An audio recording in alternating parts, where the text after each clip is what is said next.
Deebo Samuel has played 9 full games this season, and the San Francisco 49ers are 9-0 in those games. Samuel missed 2 games, and most of another due to injury, and San Francisco went 0-3 in those games. That's not a coincidence. When the 49ers are healthy and have their best players out there on the field, they are by far the best team in the NFL. What's going on, everyone? It's Luca here, back with another video. In this one, I'm going to be talking about the San Francisco 49ers and why this is the best team in all of football. If y'all could do me a favor, please hit a like on the video. It helps a ton. And also subscribe to the channel for more Niners and NFL content just like this. When the 49ers haven't dealt with injuries on offense, they've looked better than anyone else this season. They're undefeated, as a matter of fact. They've won every game that both Samuel and Williams have started and finished. In week 6, when they stumbled against the Browns, Samuel went down after just 8 snaps. And then during week 7 at Minnesota and 8 against Cincinnati, both Samuel and Williams were out. Those 3 games are the 49ers' only losses on the season.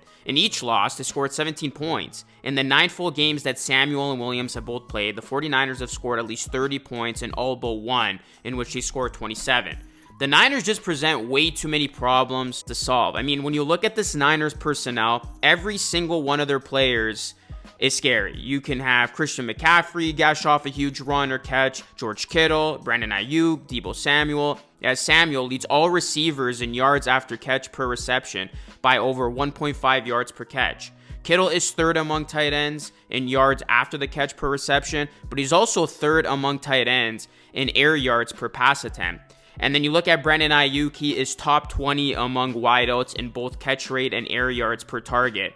So when you look at the San Francisco 49ers and their offense, I mean, this is the best Niners offense we've seen in the Shanahan era. As the 49ers, they don't have gimmicks. They just have star talent at every position on offense. And then you can't forget about the biggest piece of the puzzle, a young quarterback with a lot to prove, and that is Brock Purdy. And it looked like Brock Purdy, people were quick to poke fun at him and say, oh, he's just a system quarterback. Let's give him his credit where he deserves it. I mean, Brock Purdy has been unbelievable. And when he's out there with all these weapons, he's been the perfect captain of the ship. Then when you look at the San Francisco 49ers defense, their pass rush in particular, guys, has been on an absolute roll lately. Since Chase Young joined an already talented group at the trade deadline, they sacked Trevor Lawrence 5 times, then Baker Mayfield 4, and finally Geno Smith 6 times in the span of 3 weeks.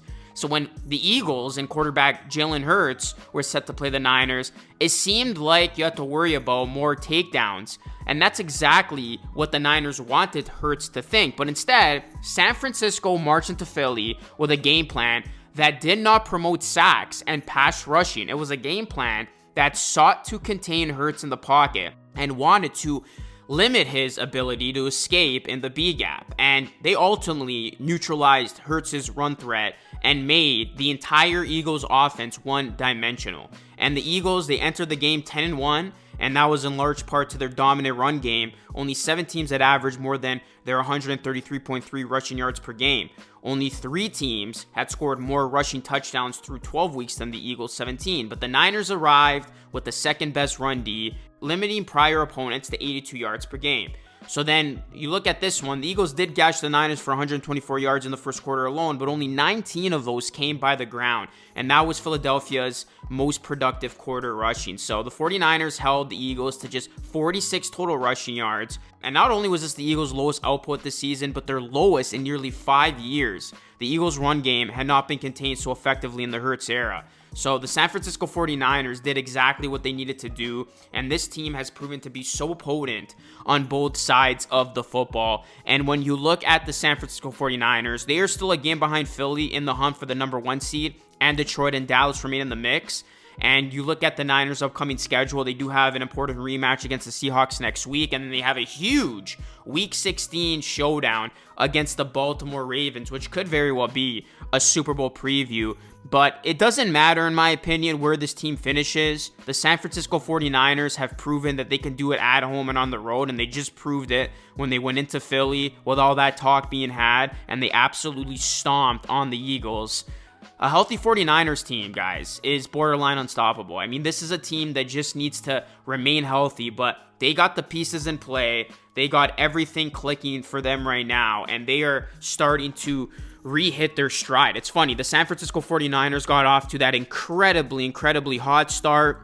Then they went on that bit of a skid, and people started to say, okay, you know, the funny games are over. You know, Brock Purdy's a fraud. This Niners team's going to come back to reality. But then after that losing streak, the 49ers have followed that up with just impressive outing after impressive outing. 34-3 against the Jags, 27-14 against the Bucks, 31-13 against the Seahawks, and then 42-19 against the Eagles. You're talking about beating some good teams along the way, but their most impressive game was their latest. Just the way they absolutely neutralized the Eagles, guys, and just made them tap out on their home field. That must have been sweet for the 49ers and their fans, because of course the 49ers lost against the Eagles in the NFC Championship game in Philly when Brock Purdy got hurt early in that one. But this time around, it's going to be very different, because I believe if the San Francisco 49ers take on the Eagles in a playoff game, doesn't matter where it is, the Niners, they are better than the Philadelphia Eagles, and they should win that game. The 49ers, guys, I mean, this is my pick to get to the Super Bowl. It's never too early to start talking about it, but, you know, these guys have so many weapons. Shanahan is the best coach in all of football. Brock Purdy, I think he doesn't get enough recognition. People want to always dismiss this guy and, discredit what he's done because of the talent around him.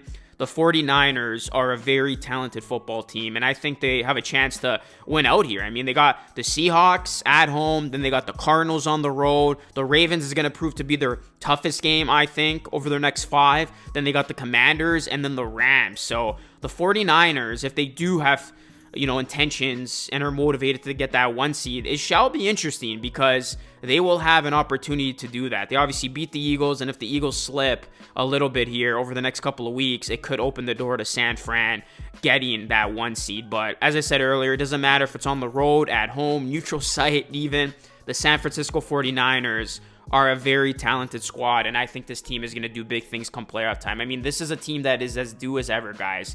And you just hope the health gods are on their side. But San Francisco 49ers fans, what has your reaction been to this team? What were your takeaways from that absolute beatdown the Niners had over the Eagles on the road this past Sunday? The Niners will take on the Seahawks this Sunday, and that should be a fun one. But guys, let me know your thoughts. Hit a like on the video, subscribe to the channel if you are new. This is Red Zone Rosano, all things NFL football and 49ers content you can find on here.